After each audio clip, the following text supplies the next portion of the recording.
Morning everyone, ma'am and sir. I am Rochelle May Cumplaso Porcadilla, 16 years old. I came from Barangay North Cotabato, studied at Liceo de Davao College.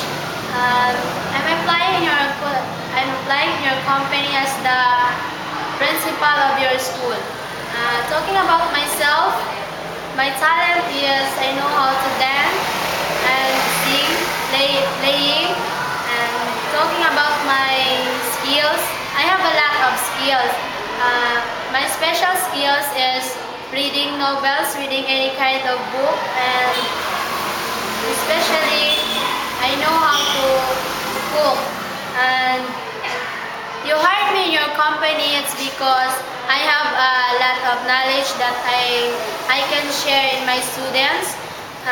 For more information about me, just visit my email, rochelmayporcadilla.com.ph, and or contact my number 0946 012 3575.